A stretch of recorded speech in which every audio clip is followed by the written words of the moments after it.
How was your trip to Israel?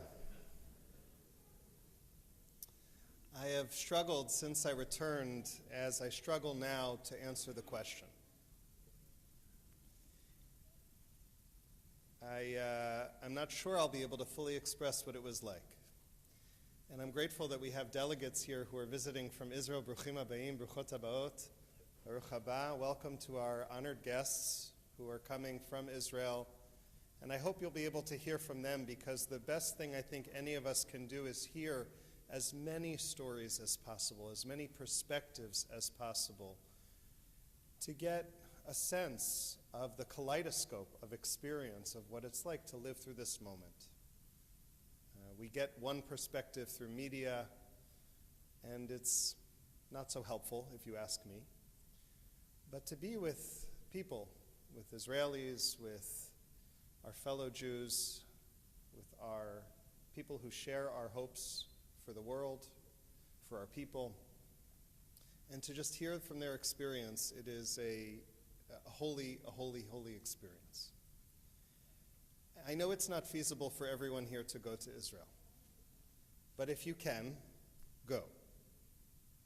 Because your own experience of being there and being immersed in the environment, it will not only be appreciated by Israelis who are feeling very alone right now, but it will also be very meaningful for you, I can assure you. Susan Work is taking a trip. If you'd like to go at the end of March, beginning of April, there's still room. You can sign up. I can assure you that your presence in Israel, as I felt with our presence in Israel, it's really appreciated by Israelis. I was nervous about that going. I was nervous. Are they really going to want to have us there? I can't tell you how many times people thanked us for coming. Just seeing us on the street just said, thank you for being here, thank you for coming during this time, during wartime. Our presence was not only appreciated by the cab drivers and the restaurant owners and the tour guides and the hotel employees, but by average people who we saw in shul, people we spoke to, people who spoke to us. They were just grateful to have connection to other people who cared and wanted to hear what their lives have been like, and to show through our simple presence that we are there with them. We are there for them. It reminded me a lot of what people say about Shiva. You know, often people say, what do I say? What do I bring? What do I do to go bring comfort to someone who's mourning or someone who's experienced a loss? And the truth is, they won't remember what you say, but they will remember that you were there.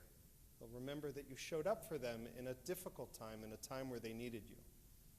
And so if you can show up in any number of ways, through texts and phone calls, through emails, and yes, through visiting, if you can do that, do it. I'm going to try and share a few of my experiences, but obviously a week's worth of experiences, I can only share a few. But I'll try and reflect a little bit, and as always, I find it most helpful to share my experience through the language of Torah, through the prism of our holy sacred texts. The Torah is going to come in a little bit. First, I need to tell you about our Shabbat dinner. On Friday night of Shabbat, we hosted members of Kibbutz Nachal Oz. They were invited just to come and be our guests for Shabbat, to have Shabbat dinner with us. And we sat and we ate with them. Now, for those of you who don't know, Kibbutz Nachal Oz is an agricultural kibbutz that lives by the Zionist idea that the border of Israel will be defined by how far you plow the field. Where the plowing stops, that's where the border of Israel will be. And they live that ideal. Their kibbutz is right up to the border of Gaza, and their fields extend right on the border. So, on October 7th, when terrorists infiltrated Israel from Gaza, they were the first to be in the line of fire in harm's way. The community has been displaced since October 7th. They've taken up residence at another kibbutz called Mishmar HaEmek, which is in the Galilee. And the community is debating at this very moment whether or not to return. The government and the army has told them they are invited and welcome to return, but they're not certain. After the trauma they've been through and their concerns about their own safety, after what they've experienced, they wonder. One of them said to us, "If you ask me, I can tell you definitively, I have no effing idea." That's what he said to us. He said, "I have no idea whether we're going to return." And they debate. What they did say, and this was, I think, a profound insight for us, they said, the only way we will get through this time is by being together. So they are enduring this difficult time of displacement as a community, being together. And whatever they choose to do in the future, it will be made easier by the fact that the fabric of their community, which they built in Nachal Oz, is sustaining them both during this time of displacement and in whatever comes next. We didn't pressure our guests to talk. We said to them, we really just want to treat you to a nice meal, but I was surprised that they needed to talk. They needed to share their experience of survival of October 7th, and we were willing to listen. It was a sign of growth to me as a society that survivors now know and understand that it's good to talk about traumatic experiences, and that we, as people who didn't firsthand experience the trauma, we know that our responsibility in that moment is to listen non-judgmentally and patiently. Even if it's hard or painful to talk about it, people are pushing themselves to talk about their experience. We listened, we sat for hours as they talked one by one about their experiences. After telling a harrowing story, one man named Sefi, he was overcome with emotion. It's difficult for him to piece together the events of that day. As you know, traumatic experiences, they're very hard to relive and to remember. The brain has a way of protecting us from the horrors that people experience, but he said to us, after a long time where you could really hear a pin drop in the room and they were telling their stories, he said, on October 7th, we felt so alone. We waited in our safe rooms in the dark, and no one came. For hours, we were alone.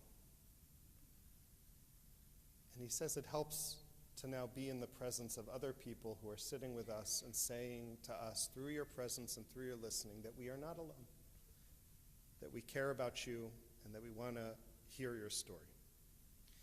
Every single person we met, without exception, either knew somebody who was murdered on October 7th, or knows one of the hostages or their families, or has a child or a relative currently fighting in the military or is called up to the reserves. Every single person we met is bearing this incredibly heavy and awful burden of the trauma of that day and the pain of the war that has ensued since. It's a country that is in deep pain. There is so much loss. And there's also so much strength and resilience, so much resolve, so much chesed, so much love and generosity. It was a profound thing to witness. As you know, Israelis are not strangers to sacrifice, to pain, and to loss. But one by one, they shared with us that this experience was different. Qualitatively, quantitatively, it is different from other periods of loss. Months later, many of them have not even been able to grieve or process the experience. They haven't been able to breathe because right after the tragedy came the war and the mobilization that came after that. And so we came with hugs, with open arms and open hearts, and we offered what we could while we were there. I want to thank every member of this community for your tzedakah, for your notes of support to soldiers. We delivered it all, and we brought with us the love and support that we knew you were sending through us to our brothers and sisters in Israel. I really believe that every single letter you wrote, every dollar you contributed, every wish, every good wish, it actually helped. It helped to communicate to our brothers and sisters that they are not alone, that we are with them, the message that the Jewish people are united all around the world in support of one another at this difficult time in our history. As we were landing on the El Al plane, the flight attendant said, I never heard this on a United flight, on behalf of El Al, we welcome you to Israel. We are grateful you are here, and we'll get through this difficult time together. On the TV, on the news, in the top left corner, you see two Hebrew words, B'yachad ninatzeach. Together we will be victorious, we will win. And that message is echoed throughout the country. It's on huge billboards, it's written in graffiti on all over the place. B'yachad ninatzeach. People almost have it as it's like a see you later, you know. As people are saying goodbye, they say, B'yachad ninatzeach, you know. Thanks for coming, B'yachad ninatzeach. We'll get through this together, we'll win. As many of you know, my family and I spent this past summer in Israel, and it was a wonderful time, and I couldn't help but contrast that the country is dramatically different today than it was just this past summer a few months ago. It feels like a different world from the one we inhabited just a few months ago, and yet it's still Israel. There's still hummus, you know, there's still the kind of daily life people are going about as best they can their lives. It's a remarkable statement about human resilience and our ability to endure even very difficult things.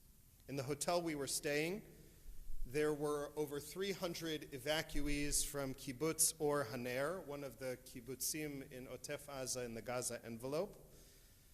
These were families who were evacuated because of the safety situation, the security situation in that area. And these were families, some of them families of 5, all crammed into one hotel room for months at a time, unable to return to their homes, their schools, their normal lives. It was a different experience of being in a hotel in Israel when the ground floor is set up as a makeshift kaitana, as a makeshift early childhood center with play structures and books, and every one of the conference rooms where you'd ordinarily have a meeting in a hotel was set up as a classroom for nursery school kids. They're desperate to return to some kind of normal routine and life, but they're also afraid and concerned about what it means to return to those areas at this time. There are, all over the country, families are coping with having a member or more of the family who are in miluim, in reserve duty. There was, as you know, a massive call-up of the reserves. And in Israel, the army is everyone. The army is everyone. It's hard to contrast as an American because how many of us in this room have relatives, family members, friends who serve in the military? I would imagine a low percentage. There may be some of us, but not many. Every family in Israel. Every family in Israel. The army is them, is each of them, every family. And so they're coping with having members of their family who can't go to work because they're serving. Young wives are caring for families while the men go off to serve and protect and fight, and the struggles that ensue when they transition. These young men are transitioning from the intensity of the battlefield to returning to normal life. It's not a simple transition for these families. They're doing what they can to help aid the transition, but everybody is dealing with this on some level. One encouraging theme we heard from people was their pride in the younger generation who have risen to meet this moment. People worried that this was the TikTok generation, self-absorbed and vain. Did they care about anything other than themselves and their cell phones?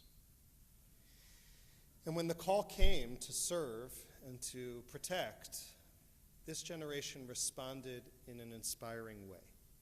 Over 130% response rate to the call for reserve duty. Many of these young people have found deep purpose and meaning in serving their country in this moment. So many older adults have expressed optimism about the future of Israel. It wasn't so long ago, as you know, that Israel was, and still is to a certain extent, a country divided by politics, by religion. Those divisions still exist. But many young people are finding a sense of a greater purpose in the overall whole of the Jewish people and the Israeli project. They're sitting in tanks together, so their political differences don't matter much when we need to care for each other on the battlefield. And the hope is that the unity that this generation has achieved will carry over into some kind of different reality, politically, societally, after the war, a better future for Israeli society. Let's hope that's true. This idea that we have differences, we have strong differences, but we can't go back to the way things were before the war, because that left the country vulnerable, fractured, broken. As I said, I wanted to teach some Torah, so let me teach some Torah.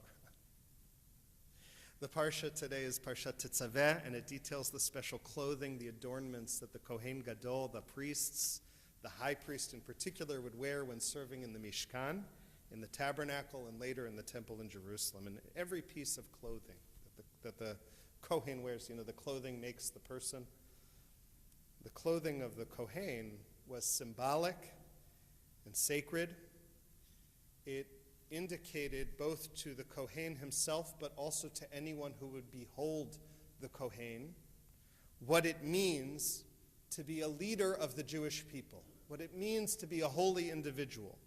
They saw in the fashion of the Kohen symbols of how we are all invited to be a mamlechet kohanim v'goy kadosh, a kingdom of priests and a holy nation.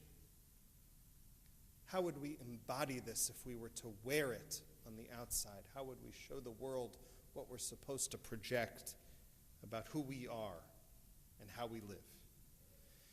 And in the description of the Kohen's garments, in the description, they talk about how the names of the tribes of Israel were to be inscribed on stones that he would wear. In two places, there were stones on his shoulders that would carry the names of the tribes of Israel, and on the breastplate, there were 12 unique, beautiful gems, each one carrying the name of a tribe of Israel. The stones were to be arranged in 4 rows of 3. The Torah states in Shemot chapter 28, verse 29, Aaron shall carry the names of the sons of Israel on the breastplate over his heart. Whenever he enters the sanctuary, zikaron laHashem, a remembrance for God at all times. This was the calling of the high priest, to carry the names of the people of Israel on his heart and on his shoulders at all times as a precious reminder of who we serve and who we are carrying with us at all times. If the priest seeks to be a leader of the Jewish people, he must carry them close to his heart. He must feel the weight of their existence, of their experience on his shoulders, in his body. And this week I kept meditating on that image, and I thought about the many ways in which there are modern-day Kohanim. There are modern-day servants of God, doing the holy work, carrying the people of Israel on their shoulders and on their hearts. I thought about these dog tags that people wear close to their hearts, holding the hostages with them at all times.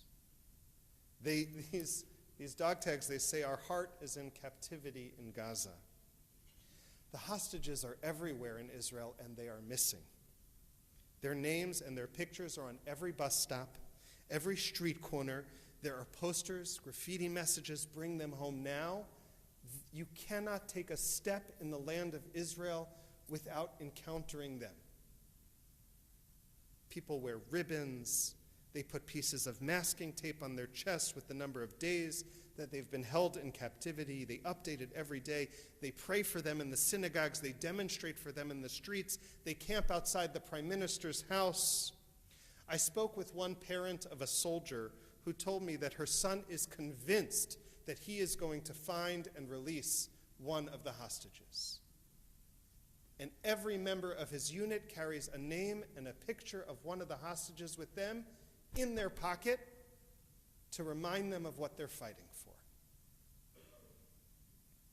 They're Kohanim. These are the modern-day priests who carry the people of Israel, their names on their body as they do their service. I'll only share one more example, though I could share more. And God willing, after services today, I invite you to come both to hear from our Israeli delegates who are going to share a little bit of their stories, but also from some other people who are here today who are on the mission with me, who are going to share some of their reflections. We'll come back here after Kiddush. There'll be more time to listen. I encourage you to do so. But here's only one more story from me. We spent one day volunteering on a farm near the Gaza border. As you know, the workers and the farmers have been evacuated, and so the farms are left lying there. And there's the fear that a whole year's worth of crops will be lost unless volunteers step up and do the agricultural work that needs to be done.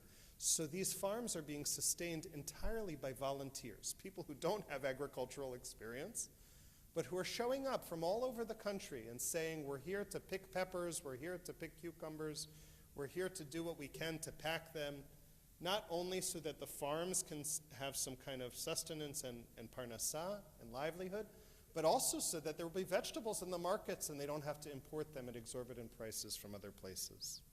So we picked peppers and we weeded and we packed vegetables. And there were so many other volunteers who we encountered who were down there for the day. These are average people. Some of them are retirees who come as a group. It's a social experience. Others are people who take a day off of work to go and volunteer and pick. It was incredible to see the volunteerism, the spirit that not everyone can sit in a tank, not everyone can fly a helicopter, but everybody can do something. And if some people picking peppers is their way to support the country, God bless them, because that needs to happen too. And while we were picking, you could hear artillery and gunfire. It was very unsettling for this American Jew who's not used to being near war zones. Thankfully, it was Israeli artillery and gunfire protecting Israel, but still very, very unsettling to hear those booms as you're going about doing your work. And while we were there, we met a man, and those who were on the trip will remember him. He was an incredible man. Richard Peretz is his name. And after Shabbat, you should read Cantor Kaplan and Nancy's blog post that they wrote about that day. They really did a very excellent job of describing what we did and what we heard and what we saw. I'm obviously not going to be able to cover it all, but I encourage you to read what Nancy and Cantor Kaplan wrote. Richard was one of the heroes of October 7th, who, when they heard on the news about the terrorist attack, and the army was not responding in the way that it needed to, the army was nowhere to be found in those moments, in those hours. He was one of many heroes who got in their car, found people from their former army units, and just drove. They got a weapon, and they went to fight terrorists and to free and save as many people as they could. What a hero, to just of his own volition hop in a car and do what he could to try and help. And now, since the war, he has two sons who are currently serving in Gaza as soldiers, and he's taken it upon himself to run this volunteer effort at the farm. So we got to hear from him about what they've been doing, and we helped him out in picking the peppers. And I noticed as he was talking to us, he had a tattoo on his arm. Numbers, 10/7/2023. Now, to any Jew, seeing numbers on a Jew's forearm is a jarring sight, and it conjures all sorts of emotions. And so I couldn't help but ask, tell me about your tattoo, Richard. And he said, it's about October 7th, 2023. He said, I would rather forget what happened on that day. What I saw, what we experienced, I would rather forget it. It was so awful and so painful, I'd be happy enough to never think about it again. But we cannot. We must not. And I got this tattoo to remind me and to remind all of us that we can never forget. He had literally inscribed the memory, the pain of that day onto his body. And he is carrying the people of Israel on his shoulders and in his heart. He is a Kohen Gadol. He is a high priest, Kodesh LaHashem, holy unto God. There's much more that can and should be shared, but I think the image that I want to leave you with is that image of the Kohen. That if all of us are to come out of this dark period in Jewish history, we must carry our brothers and sisters with us wherever we go, in our hearts and on our shoulders, to do what we can. We must feel their pain, we must understand their struggles, and we must help them realize their hopes. That's what it means to be of service to the Jewish people. And if we can do that, if we can truly carry each other with us wherever we go, well then we will be a Mamlechet Kohanim ve'Agoy Kadosh. We will be a kingdom of priests and a holy nation, and Am Yisrael will not only endure this difficult period, but will thrive and survive and be a light unto the world forever. Amen. Shabbat Shalom. We'll continue with Musaf, page 368. Please rise for Chatzi Kaddish. 368 in your Sidurim.